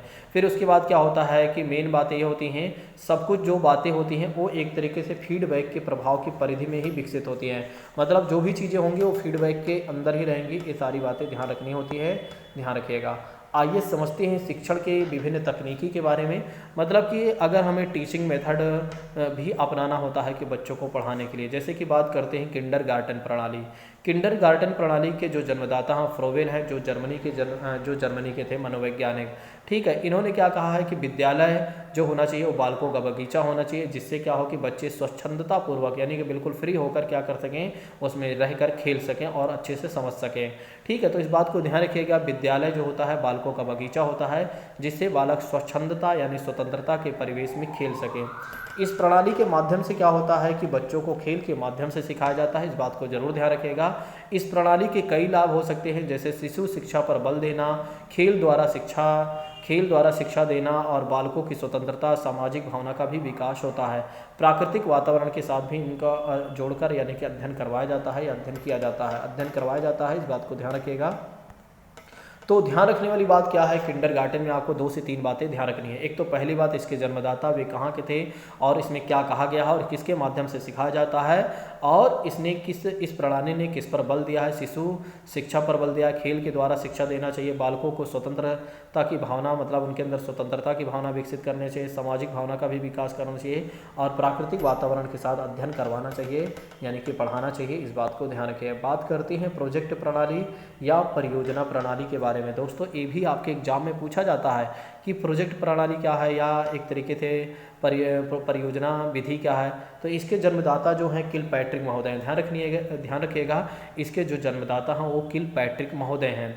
इसमें क्या है, अध्यापक वाद विवाद के माध्यम से बालकों के समक्ष समस्या उत्पन्न करता है और उसके समाधान के लिए कहता है, और वह जो प्रोजेक्ट होता है वह प्रोजेक्ट के माध्यम से ही समस्या का समाधान करना होता है। मतलब कि बच्चों के सामने किसी भी प्रकार का कोई ना कोई प्रोजेक्ट दे दिया जाता है और उससे समाधान करने के लिए कहा जाता है। लेकिन जो प्रोजेक्ट दिया जाता है वो बालकों की इच्छा अनुरूप ही दिया जाता है कि बच्चे जिस प्रोजेक्ट को स्वयं कर सकते हैं उस प्रोजेक्ट को ही बच्चे को दिया जाता है, और जब प्रोजेक्ट की समाप्ति हो जाता है तो मूल्यांकन किया जाता है। इस बात को भी ध्यान रखिएगा। अच्छा, बहुत सारे छात्रों ने ये सारी चीज़ें पढ़ लिया होगा, लेकिन वे कई बार सोच रहे होंगे कि छोड़ो अब हमें नहीं पढ़ना चाहिए, लेकिन मैं उनसे यही कहूँगा, एक मिनट दोस्तों, मैं उनसे यही कहूँगा कि वे लोग ज़रूर पढ़ें, क्योंकि ये लास्ट बार अगर वे देख लेते हैं एक बार और अच्छे तरीके से तो CDP से उनके क्वेश्चन गलत नहीं होंगे, और फिर वे हमेशा के लिए श्योर हो जाएंगे कि अच्छा अब हमें दिक्कत नहीं है, अब हमें एनवायरनमेंट पर थोड़ा से फोकस कर लेना है, ऐसे ही हमें अन्य विषयों पर थोड़ा से फोकस कर लेना है। तो मैं ये कहूँगा कि हर एक छात्र को क्या करना चाहिए कि पूरी वीडियो को अच्छे से देखना चाहिए, क्योंकि यही उसके पास समय है। अगर वो देख लेता है, कहने का मतलब ये है, आप सोचिए एक बार किसी काम को जितनी ज़्यादा बार आप करते हैं उतनी ज़्यादा बार आप में कहीं ना कहीं वो चीज़ें अच्छी होती हैं। तो इसलिए हमें उस काम को बार बार करते रहना चाहिए, जिससे क्या हो कि हम उस काम में बेहतर हो जाए। बात करते हैं प्रोजेक्ट या परियोजना विधि के बारे में, तो इसके जो जन्मदाता हैं किलपैट्रिक महोदय हैं, इस बात को ध्यान रखिएगा। इसमें क्या कहा गया है कि अध्यापक क्या करता है, वाद विवाद के माध्यम से बालकों के समक्ष समस्या उत्पन्न करता है। दोस्तों सॉरी, ये तो हो ही गया है, ठीक है, अभी मैंने तो बताया यहाँ पर, ये देखिए। चलिए बात करते हैं डाल्टन विधि के बारे में। डाल्टन विधि के जो जन्मदाता हैं वो कुमारी हेलेन पार्कहर्स्ट हैं, इस बात को ध्यान रखिएगा। उन्होंने 1920 में इस शिक्षा पद्धति को विकसित किया था और इन्होंने क्या किया था, अमेरिका के डाल्टन नगर में 30 प्रमुख बच्चों को लिया था जो आयु और तथा योग्यता के अनुसार एक दूसरे से बच्चे अलग थे। इन बच्चों की शिक्षा के लिए जो विधि अपनाई गई थी उसे ही माना गया डाल्टन विधि माना गया, इस बात को ध्यान रखिएगा। शिक्षा का स्वरूप जो होता है इसमें व्यक्तिगत भिन्नता पर आधारित होते हैं, स्वयं करके सीखने और अनुभव के माध्यम से भी सीखने पर बल दिया गया है। इसीलिए डाल्टन प्रणाली में एक चीज़ ये भी कहा गया है कि जो कक्षा होती है उसको प्रयोगशाला ही समझ लिया जाता है, यानी कि प्रयोगशाला बना दिया जाता है, इस बात को भी ध्यान रखिएगा। निश्चित समय में निश्चित कार्य करने पर बल दिया जाता है। बालकों में उत्तरदायित्व, आत्मनिर्भर भावना की भी करने का प्रयास किया जाता है या विकास किया जाता है। यहीं से क्या होता है कि यहाँ पर क्या होता है, बच्चों और टीचरों के बीच गहरा संबंध भी बनता है। दोस्तों इस बात को ध्यान रखिएगा। बात करते हैं पेस्टालॉजी विधि के बारे में, जिसके जन्मदाता है जॉन हेनरी हैं। तो जॉन हेनरी पेस्टालॉजी इसके जन्मदाता हैं, इस बात को ध्यान रखिएगा। इन्होंने किस पर बल दिया है, इन्होंने शिक्षा शास्त्र पर बल दिया है, यानी पैडागोजी पर बल दिया हुआ है। अच्छा, इन्होंने बताया कि एक तरीके से इन्होंने कहा कि अध्यापक को ये पता होना चाहिए कि बच्चे को कैसे पढ़ाना है, बच्चे किस आयु में क्या सीखते हैं और किस विधि से बच्चे सीखते हैं, इस बात को ध्यान रखना है। इस विधि में अन्य विधियों में अगर देखा जाए तो व्याख्यान विधि, परिचर्चा विधि, निरूपण विधि, ह्यूरिस्टिक विधि आदि आती है। चलिए नेक्स्ट बात करते हैं शिक्षण सहायक सामग्री के बारे में। भला कौन नहीं जानता है। देखिए, शिक्षण सहायक सामग्री को अगर और अच्छे से आपको देखना है तो TLM करके हमने एक वीडियो बनाया हुआ है, ठीक है। इस वीडियो को अगर आप देख लेते हैं तो आप ये मान के चलिए आपका एक भी क्वेश्चन गलत नहीं होगा, क्योंकि हमने क्या किया हुआ है, इसमें चित्र के माध्यम से बहुत अच्छे से पढ़ाया हुआ है। तो इसको हमने चित्र के माध्यम से पढ़ाया हुआ है, इसलिए आप लोगों से मैं कहना चाहूँगा कि आप ज़रूर इसको देखें।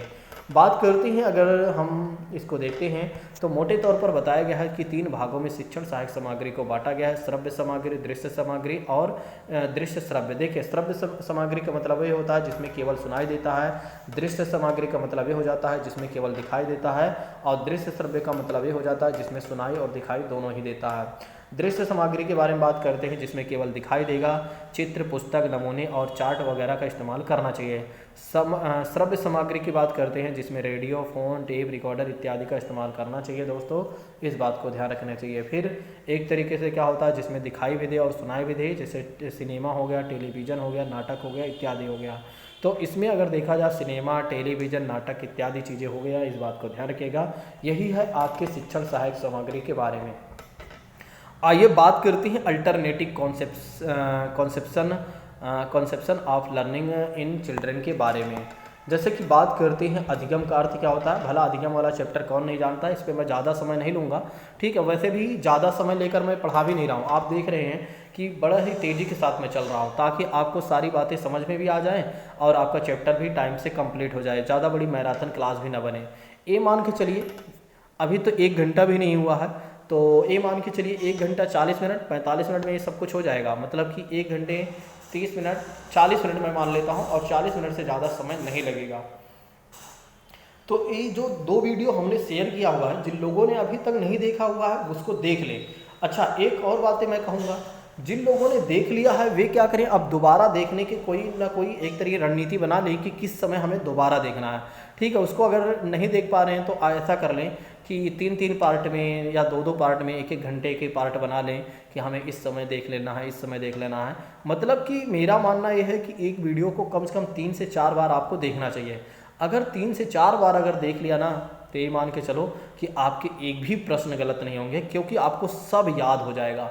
आप आंखें बंद करेंगे तो ये समझ लो सब कुछ आपको याद आ जाएगा, बिल्कुल क्रम से। मैंने क्रम से, इसीलिए चैप्टर वाइज मैंने आपको पढ़ाया हुआ है, ठीक है। आपका आपकी हर चीज़ें बिल्कुल सीधा चैप्टर पर चली जाएंगी और एक भी प्रश्न गलत नहीं होगा। और जिसका 30 में 30 CDP आ गया, मान के चले कि उसका सिलेक्शन 100% हो गया, क्योंकि CDP में 30 में 30 आना बच्चों की बात नहीं होती है, ठीक है, मामूली बात नहीं होती है, ठीक है। बहुत सारे छात्र नहीं ला पाते हैं, बहुत ही रेयर केस वाले ला पाते हैं 30 में 30, ठीक है। नहीं तो 30 में 25, 30 में 27 या कोई ला लिया, नहीं 30 में 20 ही कोई ला पाता है, 18 ही ला पाता है। बहुत सारे छात्रों को नहीं आता CDP अच्छे से, ठीक है। आपको हमने CDP, एनवायरनमेंट, सारे विषय मैं करवा के दे रहा हूँ। अब इसके बाद हिंदी की भी पैडागोजी होगी, ठीक है, हिंदी की भी पैडागोजी मैं लेकर आ रहा हूँ। सारे जितने भी पैडागोजी हैं, ठीक है, उन सारी चीज़ों को, और एनवायरनमेंट कंप्लीट मैं दे रहा हूँ, हर विषय को मैं कंप्लीट करवा दे रहा हूँ। इससे बाहर से क्या पूछा जाएगा, इससे बाहर से क्या पूछा जाएगा, सोचिए। और बहुत ही सफिशिएंट कंटेंट है, ये भी नहीं है कि बहुत ज़्यादा ब्रॉड है, बहुत ज़्यादा विस्तृत है। चलिए बात करते हैं अधिगम के अर्थ के बारे में, नहीं तो कुछ छात्र सोच रहे होंगे थोड़ा समय सर बिताने लगे चलिए, अधिगम का अर्थ होता है सीखना होता है, और अधिगम एक ऐसी प्रक्रिया है जो जीवन पर्यंत चलती है, जिसके द्वारा क्या होता है, व्यक्ति कुछ ज्ञान अर्जित करता है, और उससे क्या होता है, हमारे व्यवहारों में परिवर्तन होता है। और बच्चों के बारे में बताया जाता है कि जन्म के तुरंत बाद ही व्यक्ति सीखना प्रारंभ कर देता है, यानी कि एक व्यक्ति जब सीखना प्रारंभ करता है तो जैसे ही उसका जन्म होता है। अधिगम जो होता है व्यक्तित्व के सर्वांगीण विकास में सहायक करता है। तो ध्यान रखिएगा, अधिगम क्या करता है, एक तरीके से व्यक्तित्व के सर्वांगीण विकास में हमारी सहायता करता है, और इसके माध्यम से क्या होता है, जीवन के हर एक लक्ष्य को हम प्राप्त करने में सक्षम बन जाते हैं, यानी कि कहीं ना कहीं हमारी सहायता अधिगम करती है या करता है। बात करते हैं अधिगम की विशेषता की बात करते हैं, तो ये अधिगम सार्वभौमिक होता है, जीवन पर्यंत चलता रहता है, अधिगम विकास की प्रक्रिया होती है, और एक तरीके से अधिगम जो है एक तरीके परिवर्तन का माध्यम है, अधिगम अनुकूलन है, अधिगम क्या है, अनुभवों का संगठन है। इस बात को ध्यान रखिएगा, ठीक है। देखिए अधिगम अनुकूलन कहते हैं, एडोप्टेशन कहते हैं, जब आप कुछ सीख लेते हैं, जैसे आपको किसी भी एनवायरनमेंट में रहने की आदत अगर कोई आपको सिखा देता है या कहीं आप सीख लेते हैं, तो वो क्या हुआ, आप कहीं पर भी जाकर उस एनवायरनमेंट में अपने आप को एडॉप्ट कर लेते हैं, तो यही आपका माना जाता है अनुकूलन हो गया। अनुभवों का संगठन की बात करते हैं, तो जितना ज़्यादा आप सीखते जाते हैं उतना ज़्यादा एक्सपीरियंस आपके पास होता जाता है, और जो एक्सपीरियंस हो रहा है उसको आप अपने पास रखते जा रहे हैं, जो अपने पास रख रहे हैं वही आपका संगठन है, ठीक है। इस बात को ध्यान रखिएगा, वही आपका कलेक्शन हो जाता है। अब अधिगम के माध्यम क्या होते हैं दोस्तों, अधिगम के माध्यम में अगर देखा जाए तो एक तो होता है औपचारिक अधिगम होता है, इसको दो भागों में बांटा गया है मनोवैज्ञानिकों के द्वारा। अधिगम के दो माध्यम होता है, एक तो होता है औपचारिक अधिगम जो कक्षा क्षेत्र में आते हैं, जैसे बालक स्कूल में अध्यापक पाठ्य पुस्तक, खेल और अन्य विधियों कार्यों में भाग लेकर सीखने की प्रक्रिया से जो गुजरता है वो आपकी क्या कहलाती है, एक तरीके से औपचारिक प्रणाली कहती है, या औपचारिक प्रणाली कहलाती है, या औपचारिक अधिगम कहलाती है दोस्तों, यह कहलाता है। अनौपचारिक के बारे में बात करते हैं, इनफॉर्मल लर्निंग में क्या होता है, जब बच्चा परिवार, मित्र तथा समाज से कोई चीज़ें सीखता है तो उसे क्या माना जाता है, अनौपचारिक अधिगम माना जाता है। समाज में तमाम तरह की चीज़ों को सीखता है, समाज के नियम, रूढ़ि, पूर्वाग्रह, ये सब तमाम सारी चीज़ें जो बच्चा सीख रहा है एक तरीके से क्या माना जाता है, अनौपचारिक अधिगम माना जाता है। इस बात को ध्यान रखिएगा। बात करते हैं अधिगम की वैकल्पिक अवधारणाओं के बारे में, बात करते हैं अधिगम की वैकल्पिक अवधारणाओं के बारे में। एक तो पहली बात होती है व्यवहारवादी साहचर्य का सिद्धांत, जिसमें क्या होता है कि सीखने के प्रति बालकों की विशेष अनुक्रिया होती है। देखिए इसमें क्या होता है, व्यवहारवादी में क्या होता है, साहचर्य सिद्धांत में क्या होता है कि बालकों में सीखने के प्रति विशेष अनुक्रियाएं या रिस्पॉन्स होती हैं। इन उद्दीपनों अनुक्रियाओं के साहचर्य से क्या होता है, उनके व्यवहार में जो परिवर्तन आते हैं उनकी व्याख्या करना है इस उद्देश्य, मतलब इस सिद्धांत का उद्देश्य होता है। जैसे कि बात करते हैं थॉर्नडाइक का नियम, वाटसन, पालोव और एक तरीके से स्किनर, ये सभी क्या है अधिगम के सिद्धांत में ही आते हैं। आइए समझते हैं एक एक सिद्धांत के बारे में। सबसे पहले बात करते हैं एक तरीके से प्रयास एवं त्रुटि के सिद्धांत के बारे में। प्रयास और त्रुटि के सिद्धांत के बारे में अगर देखा जाए तो यहाँ पर आप देख रहे हैं एक बिल्ली आपको दिखाई दे रही है, ठीक है। इस बिल्ली का चित्र ठीक है, यहाँ पर एक तरीके से आप देख रहे हैं लीवर है, ठीक है। हर चीज़ें एक बार देख लीजिए, फिर इसके बाद ऊपर चल के सब समझाता हूँ, ठीक है। आइए बताता हूँ एक एक चीज़ों के बारे में। देखिए थॉर्नडाइक, मैं चाह रहा हूँ कि इसको पूरा पढ़ा देता हूँ, मतलब अच्छे तरीके से जैसे लिखा हुआ है बिल्कुल लाइन बाय लाइन बता देता हूँ। वैसे तो मुझे कहानी पूरी याद है, लेकिन मैं चाह रहा हूँ कि एक बार लाइन बाय लाइन आपको बता देता हूँ, जिससे आपको हर बातें याद हो जाए, ठीक है। देखिए थॉर्नडाइक के अधिगम के सिद्धांत को प्रयास एवं त्रुटि का सिद्धांत भी कहा गया है, ठीक है। इस बात को भी ध्यान रखिएगा।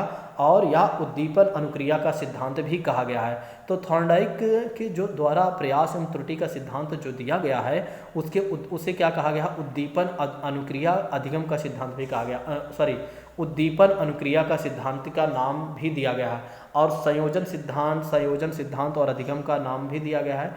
यह एक तरीके से संयोजनवाद सिद्धांत का नाम भी इसे दिया गया, और अधिगम का संबंध सिद्धांत के नाम से भी इसे जाना गया। तो ध्यान रखने वाली बात क्या है कि प्रयास एवं त्रुटि के सिद्धांत को कई नामों से जाना जाता है। एक तो है उद्दीपन अनुक्रिया का सिद्धांत, दूसरा है संयोजनवाद का सिद्धांत, तीसरी बात करते हैं अधिगम संबंध का सिद्धांत। इस बात को ध्यान रखिएगा, इसको कई नाम से हम जानते हैं। दरअसल बताया जाता है कि थॉर्नडाइक ने अपने अधिगम सिद्धांत से संबंधित का जो प्रयोग किया था एक बिल्ली पर इन्होंने किया था। इन्होंने क्या किया, एक भूखी बिल्ली को एक विशेष प्रकार के संदूक में बंद कर दिया। ये देखिए एक विशेष प्रकार का संदूक है दोस्तों, जिसमें इन्होंने एक भूखी बिल्ली को बंद कर दिया था। किसने? थॉर्नडाइक महोदय ने। दूसरी बात करते हैं, इस संदूक में का दरवाज़ा एक खटके तथा एक सटकनी के दरवाजे से खुलता था, और ये आप देख रहे हैं कि इसका जो एक तरीके से दरवाज़ा खुल रहा है, ये देखिए यहाँ पर क्या है, एक दरवाज़ा लगा हुआ है, इसमें सटकनी लगी हुई है, और इसमें आप देख रहे हैं कि यहाँ पर जोड़ दिया गया है उसका संबंध एक तरीके से खटकने से, यानी एक लीवर कह सकते हैं इसे, या सटकनी कहा गया है, क्या कहा गया है, चटकनी के दबने से खुलता है, चटकनी कहा गया है, बात एक ही है। संदूक के बाहर मछली का टुकड़ा इस प्रकार रखा गया है। संदूक के बाहर क्या है कि मछली का एक टुकड़ा रखा गया है दोस्तों, ठीक है। अब यहाँ मछली हो सकता है ना दिखाई दे, ठीक है, तो मान लेते हैं यहाँ एक तरीके से क्या होगा, मछली का टुकड़ा भी दिखाई देगा दोस्तों, यहाँ एक मछली का टुकड़ा भी रखा हुआ है, ठीक। और अंदर से बिल्ली को यहाँ स्पष्ट दिखाई पड़ रहा है कि वहाँ पर एक मछली का टुकड़ा रखा हुआ है। अब भूखी बिल्ली के लिए मछली का टुकड़ा एक उद्दीपन का कार्य करता है। देखिए ध्यान रखिएगा, जो मछली होती है, मछली का जो टुकड़ा होता है वो एक तरीके से स्टिमुलस यानी कि उत्तेजित करने का काम करती है बिल्ली के लिए। उस टुकड़े को देखकर संदूक में बंद बिल्ली ने अनुक्रिया प्रारंभ कर दी, यानी रिस्पॉन्स करना प्रारंभ कर दिया कि भैया हमें मछली का टुकड़ा मिलना ही चाहिए, ठीक है। और बिल्ली ने क्या किया, बाहर निकलने के लिए कई बार प्रयत्न किए। बिल्ली ने क्या किया, बाहर निकलने के लिए कई बार प्रयास किया, और काफ़ी देर तक बिल्ली संदूक के अंदर ही उछल कूद मचाती रही, और उसके अनेक अनुक्रियाएं प्रयत्न और भूल के आधार पर की जा सकती है। मतलब जितनी भी बार वो कर रही थी, प्रयत्न किए जा रहे थे, और एक तरीके से उसके कोई भी मतलब चीज़ें सफल नहीं हो रही थी। लेकिन एक बार क्या हुआ कि संयोगवश बिल्ली का पंजा संदूक के दरवाजे पर पड़ा और वह खुल गया, और एक तरीके से क्या हुआ, बिल्ली ने बाहर रखा हुआ मछली का टुकड़ा खा लिया, ठीक है। इस बात को ध्यान रखिएगा। तो बिल्ली ने क्या किया, बाहर रखा हुआ मछली का जो टुकड़ा था उसको खा लिया दोस्तों। तो यहाँ पर हमें क्या पता चलता है, थॉर्नडाइक ने उपरोक्त प्रयोग को दोहराया और उसी बिल्ली को भूखा रखकर उसी संदूक में फिर बंद कर दिया, और बिल्ली ने फिर पहले जैसे ही अनुक्रिया प्रारंभ कर दी, और संयोगवश उसका पंजा जो रहा फिर से संदूक के दरवाजे पर पड़ गया, और वह बाहर निकलकर मछली का टुकड़ा पाने में कामयाब हो गई। मतलब एक तरीके से क्या हुआ कि एक तरीके से संदूक का दरवाज़ा खुला, और एक तरीके से संदूक का दरवाज़ा खुला और बाहर मछली का जो टुकड़ा था वो बिल्ली पाने में बिल्कुल कामयाब रही दोबारा भी, ठीक है। और फिर इसी प्रकार थॉर्नडाइक ने प्रयोग को कई बार दोहराया, और जैसे जैसे संख्या बढ़ती गई वैसे वैसे बिल्ली का कम प्रयास होते गया, और एक तरीके से उसकी भूल का भी कहीं ना कहीं कम, मतलब एक तरीके उसकी भूल भी कम करती गई। तो बाहर निकलती रहे और बिल्ली गलत अनुक्रिया में कमी होती रही। कहने का मतलब ये है, बिल्ली को पता चल गया कि अब हमें कुछ नहीं करना है, बस इसी को एक बार दबाना है और हमें बाहर निकल जाना है। अंत में एक ऐसा समय आता है, बिल्ली बिना कोई भूल किए संदूक का दरवाज़ा खोलना सीख जाती है। अच्छा, बिना किसी भूल के ही बिल्ली क्या करती है, संदूक का दरवाज़ा खोलना सीख जाती है। और उपयुक्त प्रयोग के आधार पर बताया जाता है थॉर्नडाइक के महोदय के अनुसार कि अधिगम के प्रयास में त्रुटि के सिद्धांत का प्रतिपादन, यानी कि अगर किसी चीज़ को अच्छे से सीखना है तो जितनी बार आप उसका प्रयास करेंगे उस चीज़ को उतनी जल्दी आप और उतने अच्छे तरीके से सीख जाएंगे। इसके अनुसार सीखने की प्रक्रिया में व्यक्ति गलतियां कर सकता है, किंतु बार बार अगर किए गए प्रयास के बाद वह सीखने में सफल हो जाता है तो कहीं ना कहीं सीखने में वो सफल हो ही जाता है, वो तो हम जानते ही हैं। इस प्रक्रिया में उद्दीपक की भूमिका होती है। इस प्रक्रिया में क्या होता है, उद्दीपक की भी प्रमुख भूमिका होती है, और उद्दीपक क्या करता है, व्यक्ति को सीखने के लिए प्रेरित करता है। ध्यान रखिएगा, जो स्टिमुलस होता है यानी कि जो उत्तेजना होती है वो व्यक्ति को सीखने के लिए प्रेरित करती है या करता है। अच्छा, आज आप लोगों ने बहुत अच्छे तरीके से पढ़ लिया। कई बार आपने कहानी तो पढ़ा ही था, एक तरीके से कहानी तो याद ही है उसके मूल भाव, लेकिन आज आपने जो लिखी गई बातें हैं एक्चुअल में वो बातें आपने देख लिया। अब इसके बाद मुझे नहीं लगता कि आप भूलेंगे। ठीक। या अब मुझे नहीं लगता कि आप भूलेंगे। अगर आपका मन करता है तो एक बार स्क्रीनशॉट लेकर आप क्या कर सकते हैं, इसको दोबारा पढ़ सकते हैं। ठीक है, चलिए बात करते हैं वाटसन और पावलोव का अशास्त्रीय अनुबंधन के सिद्धांत के बारे में। पावलोव के शास्त्रीय अनुबंधन के सिद्धांत के बारे में आइए समझते हैं साथियों। जैसे कि बात करते हैं वाटसन के प्रयोग के बारे में। देखिए वाटसन महोदय एक मनोवैज्ञानिक होते हैं और इन्होंने क्या किया, स्वयं अपने बच्चे जो 11 माह का अल्बर्ट था, उसके मतलब उनका जो पुत्र था उस पर ही इन्होंने प्रयोग किया। उसने खेलने के लिए उसे खेलने के लिए एक खरगोश इन्होंने दिया और बच्चे को उस खरगोश को नरम नरम बालों पर हाथ फेरने पर अच्छा लगता था। देखिए दरअसल क्या होता है, इन्होंने क्या किया, ये देखो पहले एक बार देख लो। एक खरगोश बच्चे को देते हैं, यहाँ पर चूहा दिखाई दे रहा है, मान लो चूहा या खरगोश है। चूहा अपना अलग काम कर सकता है, वैसे तो खरगोश जैसे ही है, खरगोश ही देख लीजिए, कोई दिक्कत नहीं है। ठीक है, एक खरगोश ही समझ लीजिए, खरगोश भी तो ऐसा ही होता है।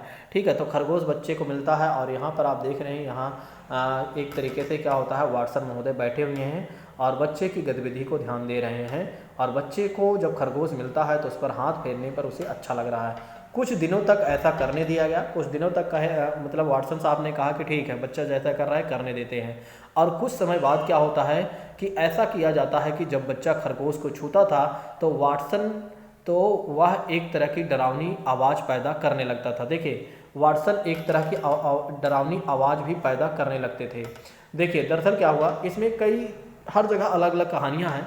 कई बार बताया जाता है उसकी मम्मी के द्वारा ऐसा किया जाता है। यहाँ देखिए, ये देखें कि वाटसन महोदय तो ये देखते हैं और बच्चे के देखिए, जब उसे ऐसे समझ लीजिए, फिर उसके बाद जो किताब में लिखी हुई बातें हैं उसको भी मैं बता दूंगा। देखिए जैसे क्या होता है कि वे क्या करते हैं, वाटसन महोदय देखते रहते हैं और बच्चे को अच्छा लगता है और एक समय बाद क्या होता है कि उसे पीछे से एक डरावनी आवाज़ मतलब सुनाई देती है। मान लेते हैं यहाँ उसकी मम्मी हो सकती है, किताब में कई जगह मम्मी भी दिया गया है। ठीक है, तो उसकी मम्मी क्या करती है, वाटसन के कहने पर एक तरीके से डरावनी आवाज़ निकालती हैं। ठीक है, तो बच्चा को डर लग जाता है थोड़ा सा एक बार, और ऐसा ही एक बार क्या होता है कि बार बार ऐसा किया जाता है। जब बच्चे को मिलता है, जब बच्चे को खरगोश या कोई नरम चीज़ें मिलती हैं तो फिर क्या होता है कि बच्चा क्या करता है, उस चीज़ को देखता, जैसे छूता है वैसे डरावनी आवाज़ मिलती है। और एक बार क्या होता है, उसके सामने टेडी बियर रख दिया जाता है तो उसको भी देखकर बच्चा डर जाता है। ठीक है, इस बात को ध्यान रखिएगा, उसको भी बच्चा देखकर डर जाता है। यहाँ पर देख सकते हैं, ठीक यहाँ पर लिखा भी है कि एक डरावनी आवाज़ पैदा की जाती है और ऐसा वाटसन ने कुछ दिनों तक किया। परिणाम यह हुआ कि डरावनी आवाज़ ना किए जाने पर भी बच्चे को खरगोश को देखने से डर लगने लगा। फिर क्या हुआ, एक तरीके से क्या होता है कि ऐसा मतलब डरावनी आवाज़ नहीं भी किया गया, फिर भी क्या हुआ, एक तरीके बच्चा ऐसी चीज़ों को देखकर, खरगोश को देखकर डरने लगा। इस तरह भय की अनुक्रिया खरगोश जो क्या काम कर रहा है, कृत्रिम उद्दीपन के साथ अनुबंधित होकर इस अनुबंधन के फलस्वरूप उसे खरगोश से डरना सीख लिया। मतलब एक तरीके से क्या होता है कि बच्चा खरगोश से डरना सीख जाता है। ठीक है, ये है कृत्रिम उद्दीपन खरगोश, ध्यान रखिएगा। प्रयोग को आगे बढ़ाने पर देखा गया कि बच्चा खरगोश ही नहीं बल्कि ऐसी हर वो चीज़ें से डरने लगा जो एक तरीके से खरगोश के बाल जैसे नरम और कोमलता होती हैं।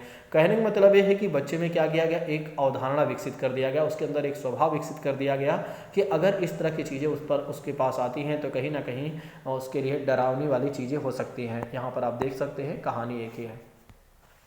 बात करते हैं पावलोव का प्रयोग के बारे में। पावलोव ने क्या किया, अपने प्रयोग में एक कुत्ते को भूखा रखकर उसे प्रयोग करने वाली एक मेज पर बांध दिया था। देखिए ये रहा पावलोव वाली बात है, कुत्ते को देख लीजिए, ये रहा बांध दिया गया है कुत्ते को। आप समझिएगा इसकी कहानी, वैसे आप जानते ही हैं। ठीक है, यहाँ पर आप देख रहे हैं तो बीकर लगा दिया गया है कि नली में उसके लार आएगी, टपकेगी, इसी में रहेगा। ठीक है, इसको भी देख लीजिए। चलिए अब इसको समझते हैं।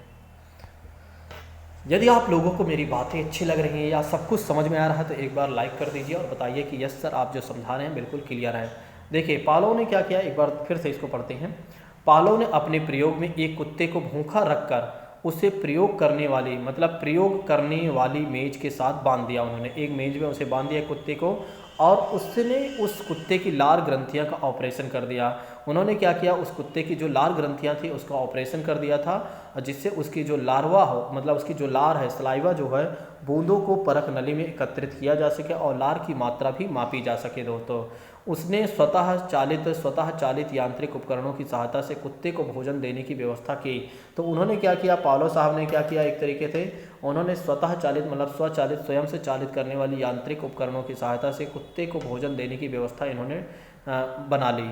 घंटी बजने के साथ क्या हुआ, कुत्ते के सामने भोजन प्रस्तुत किया हो जाता था और भोजन को देखकर कुत्ते के मुंह में लार आना स्वाभाविक था।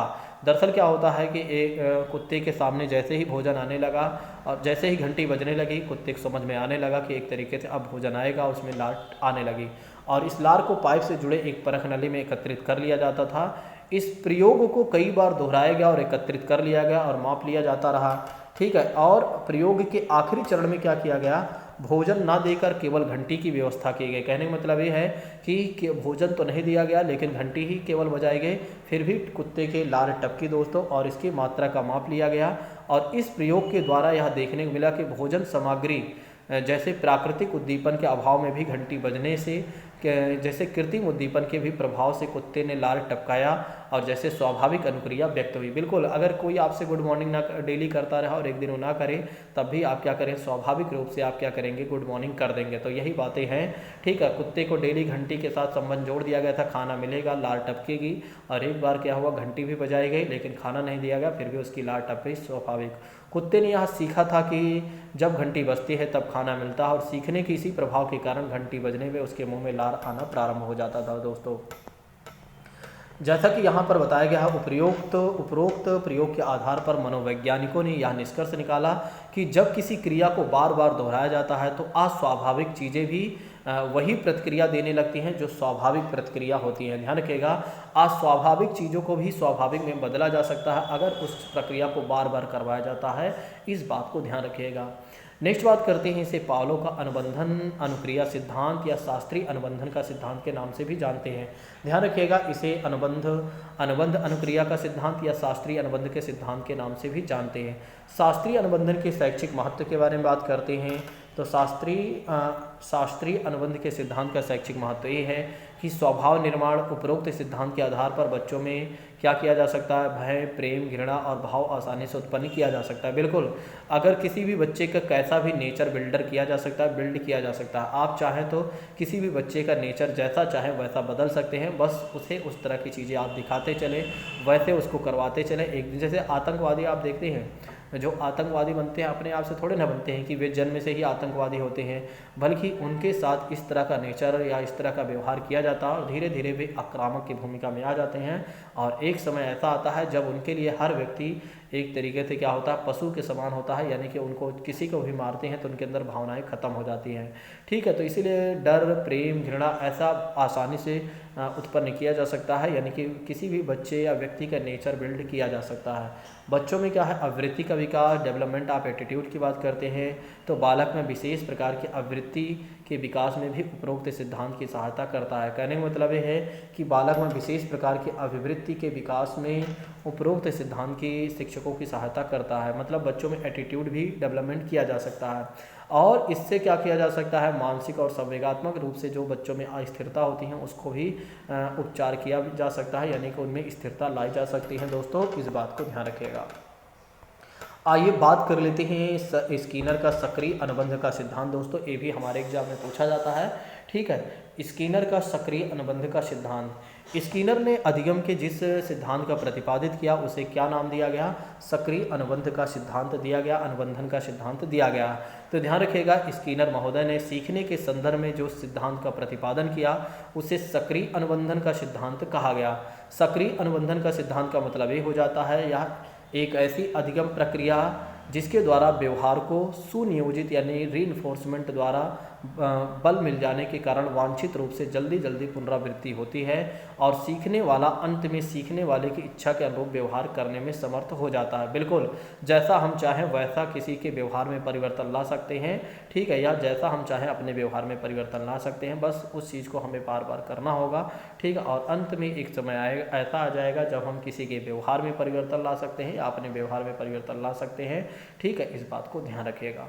ठीक है, चाहे तो एक बार फिर से मैं समझा देता हूँ। देखिए, इन्होंने कहा कि सक्रिय व्यवहार को सुनियोजित यानी कि एक प्लानिंग के तहत देखा जाए तो पुनर्बलन रीइंफोर्समेंट द्वारा क्या होता है, बल मिल जाता है। जब मतलब पुनर्बलन मिलता है, रीइंफोर्समेंट मिलता है, तो जिसके कारण क्या होता है, वांछित रूप में, वांछित मतलब होता है डिजायर, डिजरायबल कह सकते हैं, और जल्दी जल्दी अगर वो चीज़ें पुनरावृत्ति, जल्दी जल्दी वो चीज़ें बार बार रिवीजन होती रहती हैं, तो सीखने वाला अंत में सिखाने वाले की इच्छा के अनुरूप व्यवहार करने में समर्थ हो जाता है। कहने का मतलब ये है, जैसे मान लेते हैं कि ए नाम का एक व्यक्ति है, या मैं अगर जैसा चाहूँ वैसे आप में परिवर्तन कर सकता हूँ।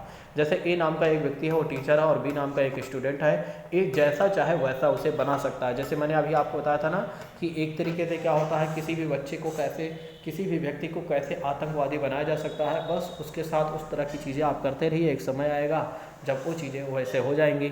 उसी तरह से क्या हुआ कि फिर इस सिद्धांत को स्किनर साहब ने दिया है। थोड़ा से हम वहाँ से हटा के अपने एग्जाम्पल में आ जाते हैं जो हमारे एग्जाम में पूछा जाएगा। अच्छा, इस सिद्धांत के साधनात्मक अनुबंध या क्रिया प्रसूत के सिद्धांत भी कहा जाता है। अच्छा, स्किनर महोदय के सिद्धांत को 2-3 नामों से जाना गया है। एक तो सक्रिय अनुबंध के सिद्धांत के नाम से जाना गया है, दूसरी बात करते हैं कि साधनात्मक अनुबंध के सिद्धांत के नाम से जाना गया है, और तीसरी बात करते हैं क्रिया प्रसूत अनुबंध के सिद्धांत के नाम से भी जाना गया है। तो ध्यान रखने वाली बातें क्या हैं, एक तो पहली बात ये है कि सक्रिय स्किनर के बारे में सक्रिय अनुबंध का सिद्धांत इसे कहा गया है। फिर उसके बाद क्या है, क्रिया प्रसूत अनुबंध के सिद्धांत के नाम से जाना गया है, और साधनात्मक अनुबंध के सिद्धांत के नाम से जाना गया है। इस बात को ध्यान रखिएगा। अच्छा, इसमें के प्रतिपादक यानी इन्होंने प्रतिपादन कब किया था, 1930 में सफ़ेद चूहों पर इन्होंने प्रयोग किया था, और उसके लिए एक विशेष प्रकार का बॉक्स इन्होंने लिया था, और जिसे स्किनर बॉक्स भी कहा जाता है। तो स्किनर बॉक्स वाली भी कहानी याद रखिएगा। आइए समझ लेते हैं।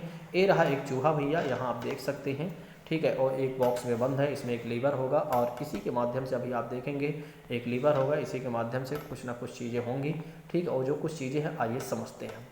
दरअसल क्या होता है, इस बॉक्स में एक छोटा सा मार्ग होता है जिसमें एक लीवर लगा होता है, और जिसका संबंध एक प्याली से होता है।